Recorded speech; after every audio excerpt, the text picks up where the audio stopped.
soy Cintia Núñez, la coordinadora del cáncer aquí en tu Casa Latina. Entonces, hoy les quería decir que tenemos a Nathan, que es el contador de salud de Distrito County. Entonces, hoy el segmento va a ser en inglés, pero voy a decir ciertas cosas en español también. Entonces, muchas gracias por estar aquí y ahora voy en inglés. Hi, my name is Cynthia. I'm the outreach coordinator here at the Casa Latina. Today with me, I have Nathan, who is from the Washoe County Health District, and we're going to be talking about our sexual health, the programs that are provided by the county. So Nathan, welcome. Thank you for being here with me today. Hi, everyone. It's nice to meet you guys. I'm glad to be here supporting and representing Washoe Health District, specifically sexual health program. Yes, I'm so excited to have this conversation.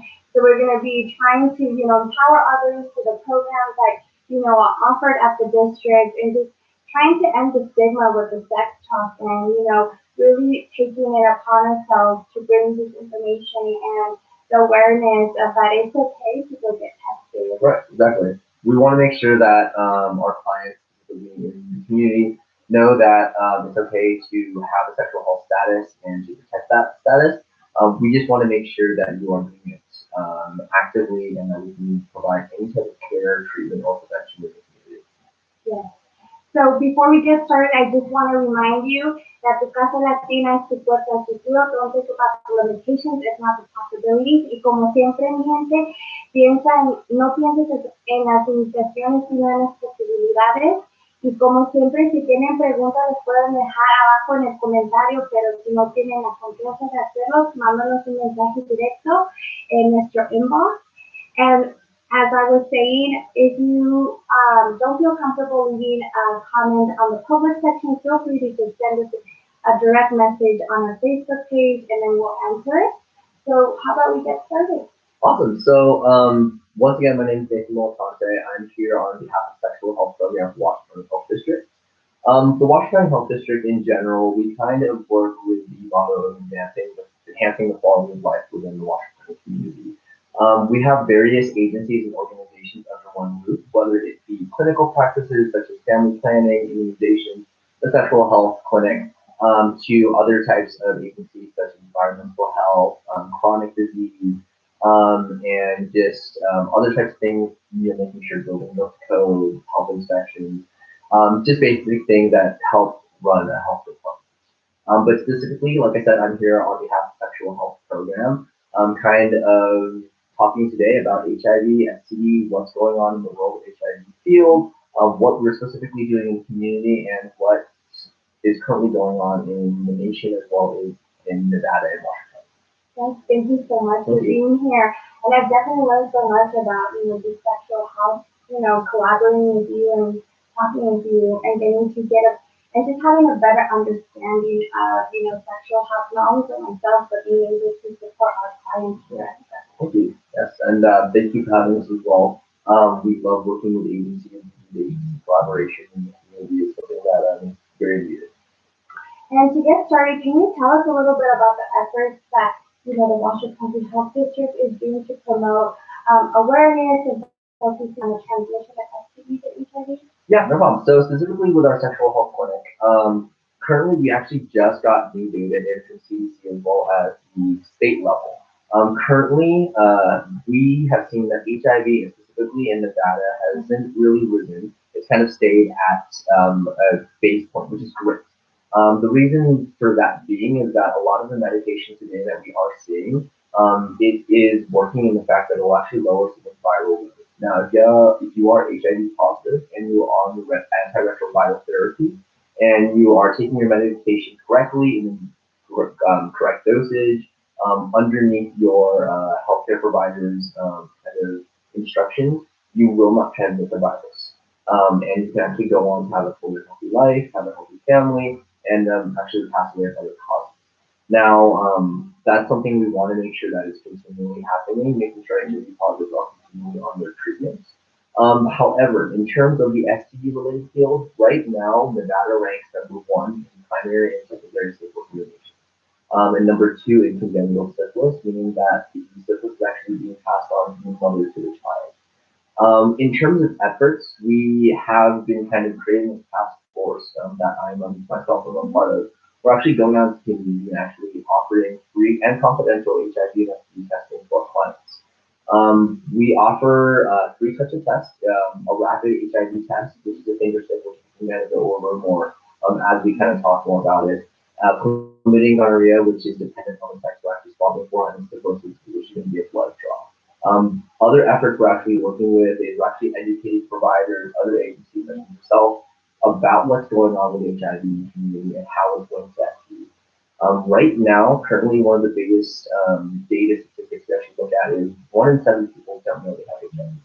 And of those rates, they actually make for about 90% of the U.S. actually will be unsafe. The reason being is that a lot of these symptoms we look at, you don't feel them, and they're not really something that is that insight is on. So making sure that everyone gets an HIV test at least in their lifetime, and we're actually really pushing on the community. In terms of congenital syphilis, we are actually talking with a lot of providers to talk with their patients who are pregnant about getting a syphilis test. And the big thing is actually getting them into the prenatal kind of program or care, just not doing kind of a drop in baby. Those are some of the things we want to make sure we're hitting on, as well as kind of ensuring that they know the risks with HIV and STD. If you have HIV, you're actually 3 to 5 times more likely to get an STD, and vice versa. STD, you're actually 3 to 5 times more likely to get HIV. This is just on the basis that with STD and HIV, the cause of transmission for both is both through sexual intercourse. A lot of people that come to us asking for HIV tests rarely ask for an STD test, and we want to make sure that they know that both of those can actually correlate to transmission. That's definitely a lot of information, but information that many of us or individuals who are watching us right now that may not know. And as far as syphilis, can you explain a little bit of what that looks like or what that is to someone that doesn't know what syphilis is, or what could be red flags as far as knowing that, oh, maybe, something's wrong as far as, my credit card, what should I do, or where should I go, or who should I contact? Yeah, so syphilis is actually a bacterial infection. It's easily treatable, and it's actually spread out into 4 stages: you have primary, secondary, then even tertiary. Usually, the main guidance for it is that early intervention or early testing for syphilis can actually yield a greater chance of you walking away from it without any health complications, things like that. Now, the big indication with syphilis is something that's very scary and something we want to make sure we're testing for constantly. Is it's actually caused by a singular store, or specifically the virology of it or the bacteriology of it.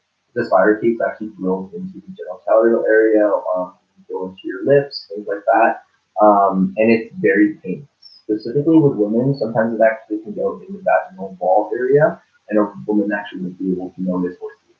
So when they are having intercourse with a man, when that penis is actually rubbing against the vagina, it can actually spread that way.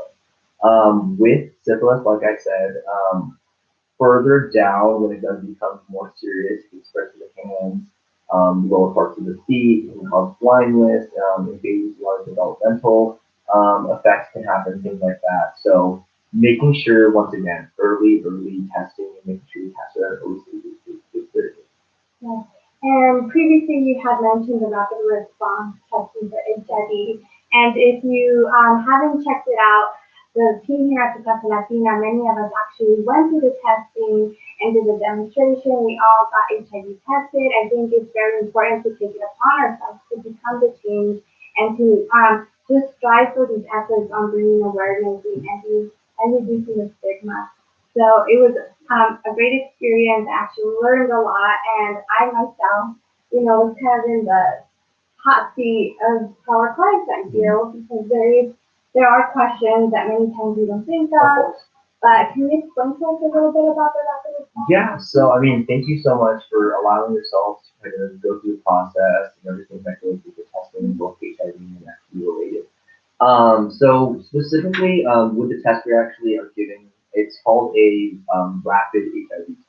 It's a 4th-generation rapid HIV test. And we actually look at 2 variables when we're actually looking at testing for HIV. We're looking for both the antibody levels and the antigen levels. Specifically, your antibody levels is the fact that when your immune system has been triggered with HIV, it'll have to send antibodies into your body to help fight that infection. Now, the antigen is also looked at as kind of a red flag marker when we're actually looking at HIV. When HIV is presented inside your body, it will actually shoot up a red flag, and that's one of the markers we actually use. So in order to get antibody and antigen are both of the factors we look at with the HIV rapid test. Now the good thing about this test, compared to tests a couple years back, is that in 20 to 30 minutes we can actually give you a result that day during our session. The reason we're doing this is that we want to make sure that if we do have a positive case, that we're able to kind of link that person into care immediately. And if they're negative, what steps can we take to them for them to prevent them from getting HIV in the future? Or having them kind of talk more about what is testing look like in the future, condom usage, even abstinence. I know that abstinence is a great method to help you prevent STDs, HIV. Proven, 100% proven not to get an STD or HIV. But for some clients, it's not something that is realistic. And we want to make sure we kind of hammer down the fact that there's other ways to protect yourself and your sexual health status. Yeah, I totally agree. I think it's very important to respect the autonomy of the clients and meeting them where they're at the same time, like being safe to clients to make sure that their sexual health is, has that long-term wellness and continues that way. And I know one of the big questions I had myself and maybe the audience might have is what's the difference between HIV and AIDS? I know there's like that misconception. Yes, so there's a little bit of a misconception. So when you first get HIV, it's actually not an AIDS diagnosis. HIV is the actual infection that you get infected with. HIV will actually lower your immune system this to the point where you might not have any antibodies within your body. You can actually get opportunistic infections such as pneumonia, thrush, things like that. Once that stage goes on, your immune system is actually getting to the point of no return. Then that AIDS diagnosis is actually given onto the person. Right now, currently, it's a very stigmatizing kind of name or kind of branding. Obviously, we want to make sure that it's still there, but we're kind of more pushing forward that stage 3 HIV diagnosis. But I do want to kind of go over that kind of myth is that you don't get AIDS first. It becomes HIV, and then down the road, if it's not treated and it's not looked at, it can become that AIDS. Yes, and on the topic of HIV, can you talk to me about PrEP? I know that it's something that you can be implemented to prevent HIV, correct? Or can you explain that to me? Yeah, so PrEP, it's a medication. It's actually been around for a while, but it's actually been kind of hitting the news more. We've kind of been pushing it out to clients, kind of spreading the word around about it. Pre-exposure prophylaxis, or PrEP, is a once-a-day pill you can actually take and actually help you from getting HIV. It's about 95 to 96% effective. There are other medications that are slated to come out with messages that are supposedly going to be higher in the percentages, but currently the one we have right now is about 95 to 96% effective. Yeah. There are a couple like prerequisitions that you do need to have to be on PrEP. One of the big things is that you do need to get an HIV test about every 3 to 5 months. This is just to make sure the HIV is actually the PrEP is actually in your body and it's working properly. Other things you have to get an STD test because the big thing is that PrEP only helps stop or helps you not from getting HIV. You can still get STD. So once again, making sure that we're hitting all of those kind of fields. And then the last thing is just kind of having a couple liver tests done, making sure that the liver is properly working with medication, things like that. But in terms of PrEP, it's a huge medication that I would recommend to really anyone, specifically MSN, men having sex with men, IV drug users, things like that. It's a great medication. But the beauty about it right now is that with CDC, there's a new kind of motto or format coming out. It's called V equals U. And essentially what this means is that let's say that I'm HIV positive and I myself am on my antiretroviral therapy. If I am on my antiretroviral therapy and I've been on my therapy for a while, my viral load is suppressed, I actually won't transmit the virus. Now, the beauty about that is that let's say I find someone else that's on PrEP, pre-exposure prophylaxis, and they're taking the PrEP medication, and they are taking it every day at the same time, same dosage, everything's going okay.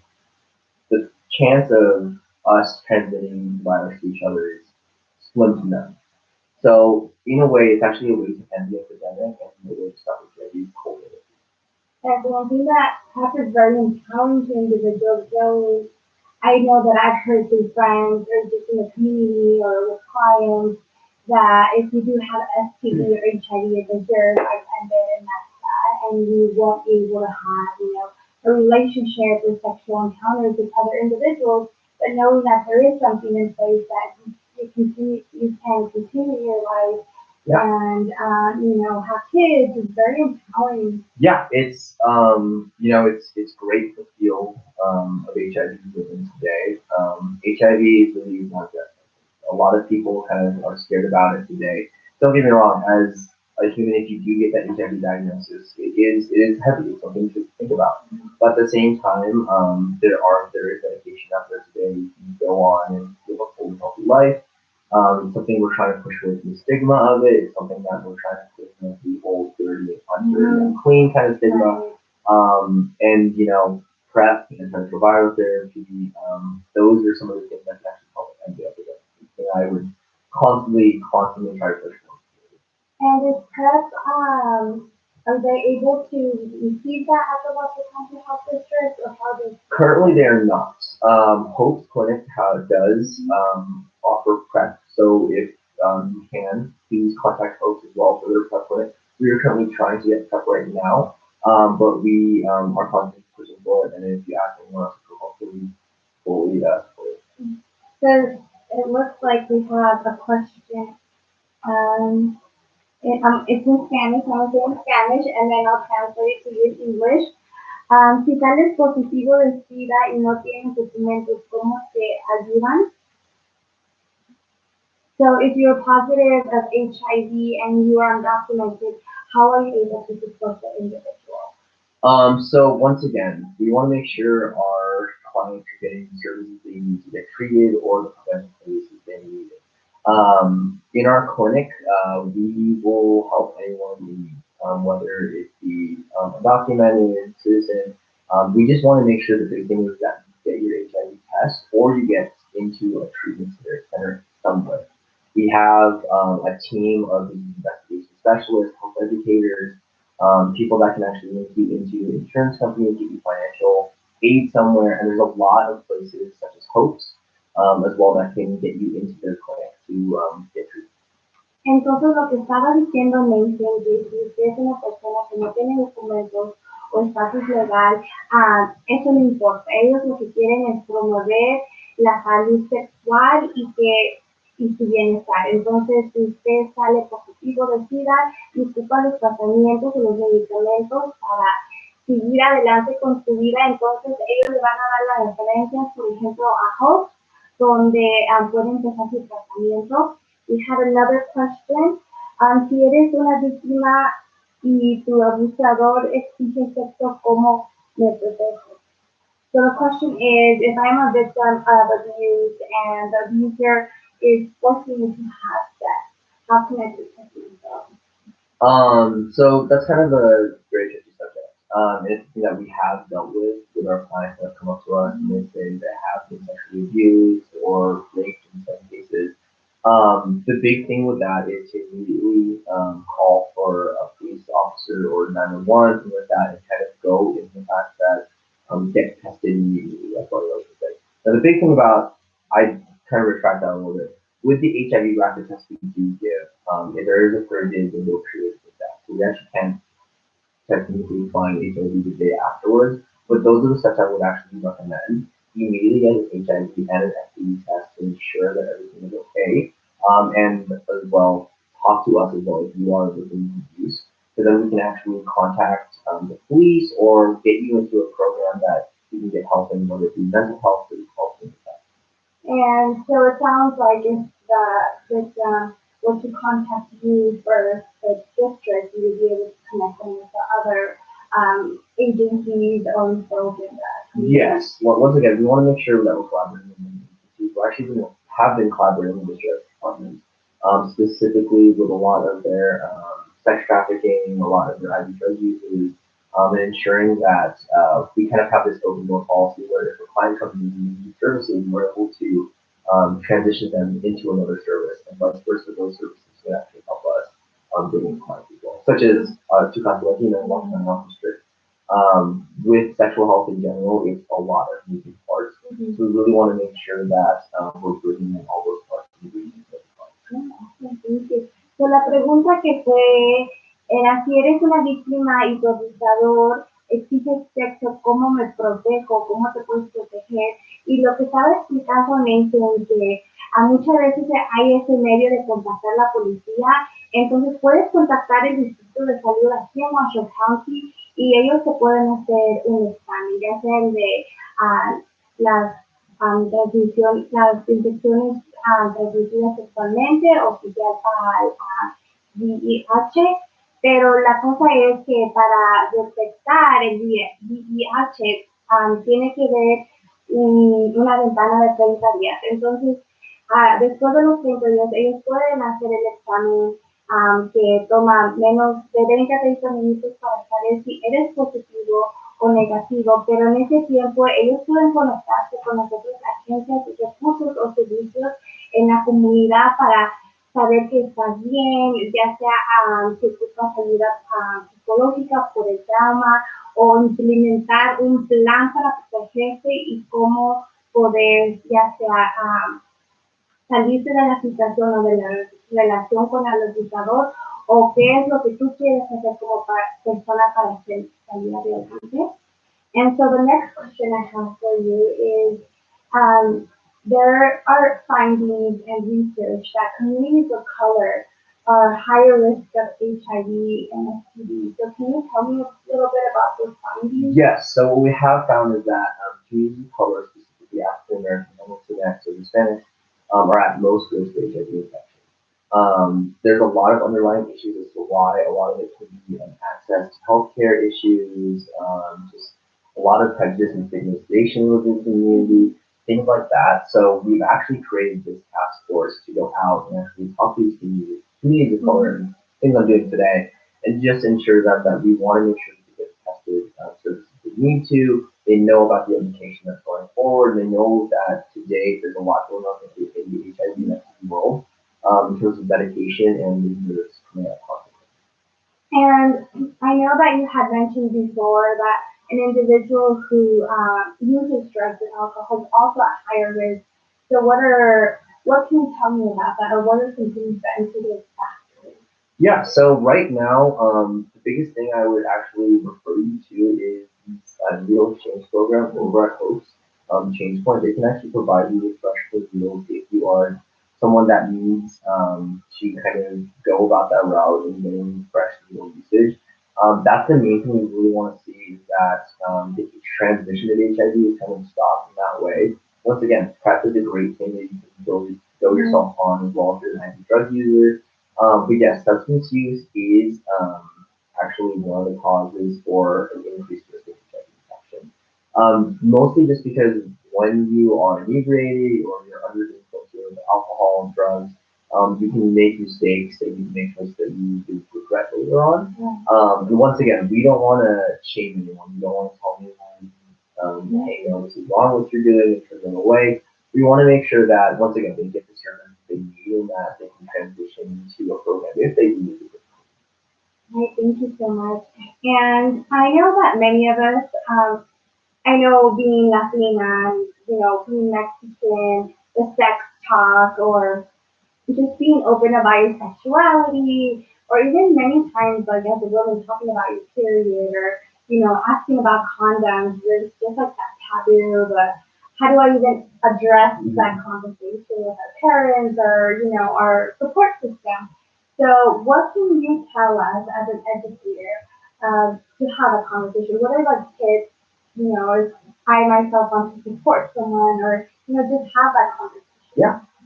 It can be a very intimidating talk, and it can be something that's very uncomfortable, which I understand. I myself, being Asian, kind of the idea of talking about sexual health, kind of talking about something was very taboo. It was very kind of like whatever's going in the bedroom is going on. I personally remember my sex ed talk wasn't the best talk.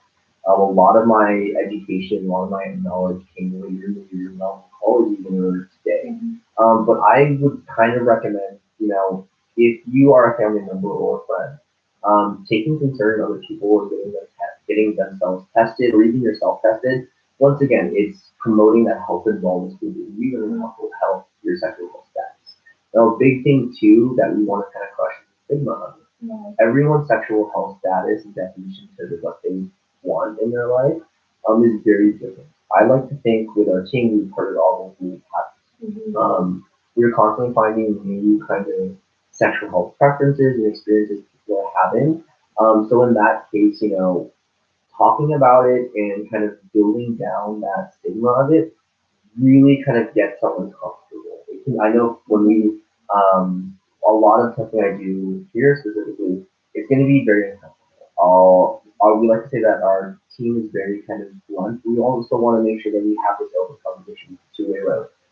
We want to be able to provide you services and kind of give you education, but at the same time, we want to learn about what's going on in your life. Are you staying safe? Whether if you want to get PrEP, condom usage, dental dams, medication, if you are on your HIV medication, what are the HIV positive stuff look like for you? A lot of those things can be intimidating, and I admit that. But at the same time, it's one of those things where if you keep having that conversation, it'll get better and better. Right. And I think a big part of your sexual health is the power of consent. And knowing that, you do have the power to, set those limitations and boundaries or simply say no. This is not something I agree with, I am not comfortable with. And I know that your team is big on confidentiality. So are the programs offered free? Are they at a low income? Can you tell me a little bit more? So specifically with our clinic, it is based on a sliding fee scale. So it's based on how much money you make. Now, I've actually seen in our clinic people don't like it's free, and I think also that the prices are incredibly low. Specifically with the actual outside testing and issue that we are doing, it is free, and I'd like to also mention it is very confidential. We are trying to make sure that although we are actually testing outside of the clinic area, we are still upholding our full confidentiality, whether it be making sure your HIPAA rights are concerned, making sure that whether we do our partner services, if you are positive testing with our partner, we actually won't use your name during the investigation. This is just to make sure, once again, we're getting that confidentiality, and if there's an HIV positive case, we won't tell you. Now, with specifically a lot of younger kids who actually come up to me, they always ask, well, what if, my parents, I personally don't want to tell my parents about the HIV or infected, but I still want to protect myself. Well, I always tell them, you don't give us any verification on it, we won't tell your parents. That's the main thing. You want to make sure, once again, you are getting tested, you're being treated, and on top of that, you're having that sexual health talk with me and protecting your sexual health status.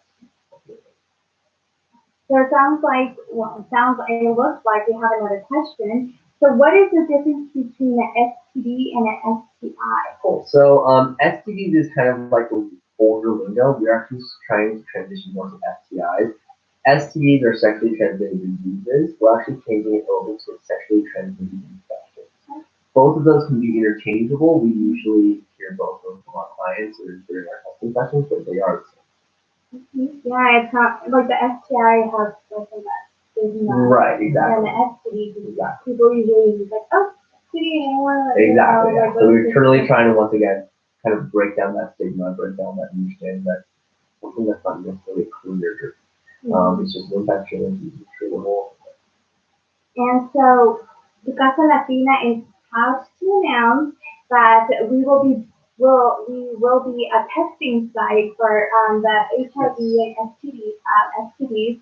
So our first site testing will be March 20th from 3 to 5:30 p.m. here at the Casa Latina. I will provide the information here on the video on the bottom. And if you have any additional questions or concerns, I'll put my contact information in LinkedIn. So we're very excited. Help us spread the word. It's going to be comfortable. It is uncomfortable, but here at the Casa Latina, we always try to, make all our clients, whoever walks through that door, feel as comfortable and as easy as they can. And there's going to be other individuals here to support you and just be there for you. Yeah, we are very excited once again. Thank you for letting us come in and test. But yeah, I would recommend if you have never gotten an HIV test or STD test, I would recommend getting tested just to know kind of what the process is like, and kind of understand what your sexual health status is like, or if you have one, what can you do in the future to prevent you from getting an STD or STI, things like that. Kind of last thing I want to go over is even if you have any questions regarding our clinic services, other free types of testing, any type of kind of Washington Health District related sexual health related cause, please call the number at 775-328-6147. Once again, it is 775-328-6147. And I'll put that on the bottom bar as well. Entonces queremos anunciar que tu Casa Latina va a ser un sitio donde el distrito de salud en Washoe County vendrá y va a hacer los exámenes para la VIH y las infecciones transmitidas sexualmente. Entonces nuestra primera cita va a ser el marzo 20 de 3 a 5:30. Voy a poner toda nuestra información allá abajo. Entonces, si tiene preguntas o cualquier una pregunta o algo que le viene a la mente, llámenos aquí a tu Casa Latina y también voy a poner la información de LinkedIn abajo para que nos contacte. Entonces, estamos muy agradecidos que llegó esta oportunidad para poder traer este servicio a nuestra comunidad latina y a otros miembros de esta comunidad también. So thank you so much, Nathan, for being here. Awesome. Thank you for having me. I really appreciate it. Yes, I've learned so much just, emailing back and forth, getting to know you, going through the HIV testing myself, which wasn't as bad. And I just want to put that out there. I was a little worried because I am squeamish about blood, but it wasn't that bad. Yeah, it's the HIV test is really like a really less disease thing or something. Yeah, so it wasn't even bad. So it was a great experience, and I actually went out and told others about it, and that's what it is, talking about, our sexual health, getting tested, and having it as any other conversation. And just before we end the segment, I want to let you know that on March 11th is going to be our next episode. I will have the census of Northern Nevada here. The census is coming up real quick, and it's very important that all of us get counted, especially those populations, the communities of color that many times go unseen because the more numbers and everyone that gets counted, more funding for our schools, our roads, and just funding for Nevada and the community overall. Entonces, nuestro próximo segmento va a ser marzo 11 a las 6, ya saben, aquí en Instagram y Facebook Live, y tendremos el census de Norte Nevada. Ya va a ser ese tiempo donde van a empezar llegando los folletos a su casa por el correo, o la gente va a empezar empezando. Entonces es muy importante que todos participemos, especialmente como latinos, porque todo el dinero es dinero que va a venir hacia nosotros, a nuestras escuelas, para nuestros hijos, para las calles y para mejorar nuestra comunidad. Entonces, se sintonizan, tendré a Cecilia aquí y muchas gracias. Y como siempre, soy Cintia, tu Casa Latina, tu puerta al futuro. No pienses en minimizaciones y las posibilidades. Again, thank you, Nathan. Thanks for having me. I hope you all have a wonderful night, and we'll see you next time. And always think about the possibilities, not the limitations. Thank you. Thank you. Bye.